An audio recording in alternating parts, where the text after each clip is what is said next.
I'm very happy today to be joined by Poul Weihrauch, CEO of Mars, a name we've all heard, but a company that most of us don't know as well as we think. What we do know is that Mars is a very large organization, actually ranked the fourth largest American private company by Forbes, with over $50 billion revenue in 2024, more than 150,000 associates, as their employees are called, and obviously operating all over the world. I want to read for you a paragraph from Mars' website because I think it sets the stage well for our discussion. So here it goes. As a global company with the footprint of a small country, we have the responsibility and the opportunity to leave a lasting impact on the world. As a family-owned business, we have the ability to think in generations rather than just business quarters, and we have our purpose to guide us on our way. What we do is only as good as how we do it, a goal reflected in our purpose, which reads, the world we want tomorrow starts with how we do business today. Poul, thank you for joining us today. Thank you for making the time. Thank you for inviting me, Jean-François. It's always a pleasure to come to Lausanne and be at IMD.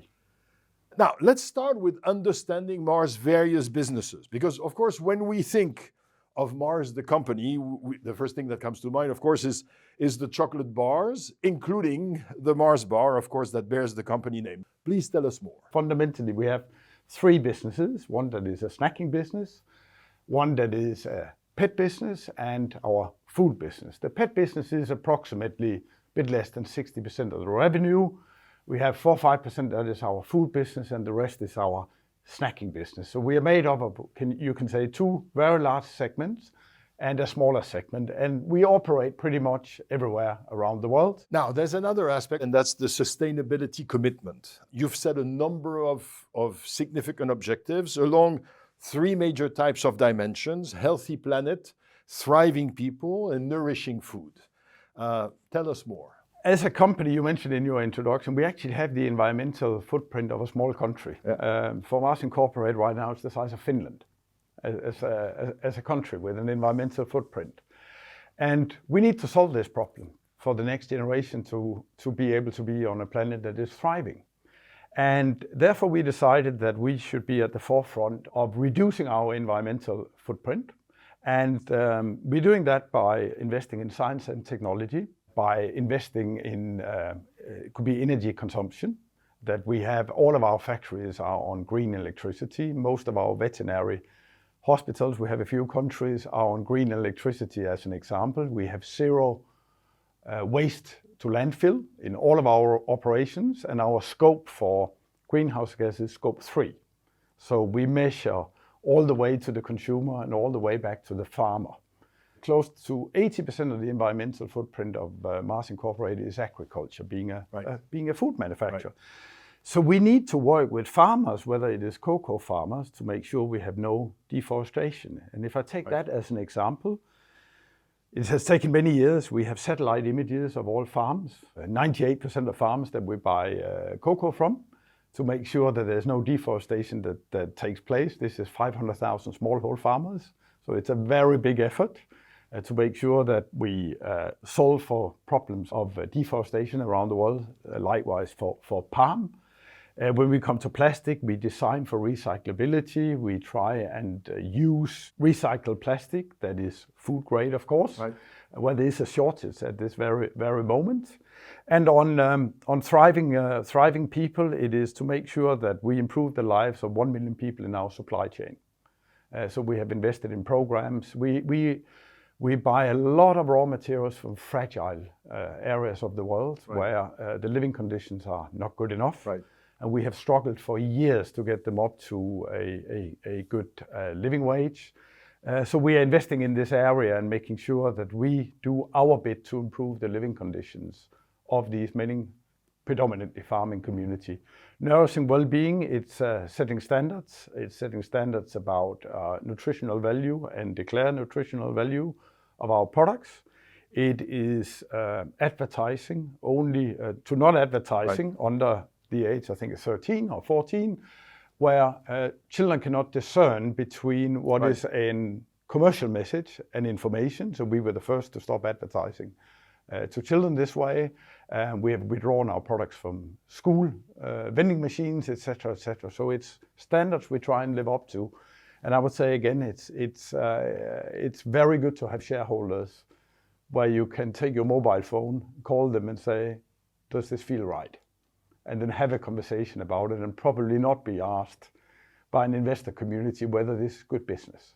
Because it is good business long term. It may not be short term, but we all want this planet to be a thriving place.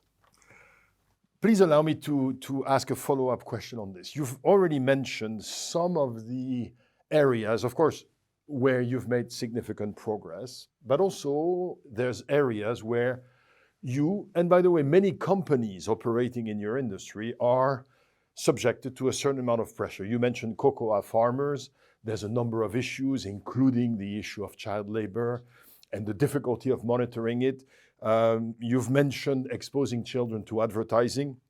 There's also, of course, the pushback related to the impact of sugar on public health. Now, again, I know you're giving a great deal of thought and action to these, but in a way, those things are kind of evergreen. They're never done. They're never solved. And so you got to make a decision. We're going to go this far for now and not that far. How do you make those trade-offs, those decisions to go this far but we draw the line here for now? How do you decide these? I wish I had a magic formula to do it, and I'm not sure we always get it right at all. But if I take the area of nutrition as an example, and of course we get a lot of critical questions being a sugar confectionery and a chocolate company. We start by a strong belief that we should advocate a healthy diet. We also have a belief that chocolate plays a role, and personally, a world without chocolate would probably be a less fun life. Now, if you're a heavy user of M&Ms in the United States, which is our biggest brand in the United States, you buy M&Ms 5 times per year. Okay. So it is actually not as if... So that's not 3 times a week. It's not 3 times per week. A heavy user is 5 a year. Yes, and for Snickers, the biggest chocolate bar, it is between 3 and 4.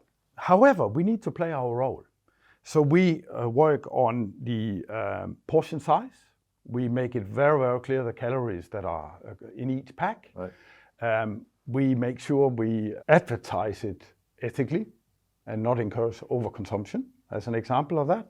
And I mentioned the protocols. And then we work on science and technology to try and replace sugar. Just like in our food business, we try and reduce salt. So one of the ways of doing that is by using, for instance, lemon juice to reduce salt. And we check formulas for different sugar levels. So, and some of it you can't do, but hopefully by constantly investing in the technology, there might be opportunities later. So I think the first decision is we are a snacking company, and we are very proud of being a snacking company. Okay. And what we want to do as a snacking company is to make sure we set the highest ethical standards for how we operate as a snacking company, and always put to ourselves the challenge to invest in new technology and science that will enable us to be at the forefront. The good news about our product is that Snickers will never be considered as a salad. So it's not like you consume hidden calories when you consume our products. It's pretty obvious what you consume. So from that point of view, I think we have a more straightforward communication task.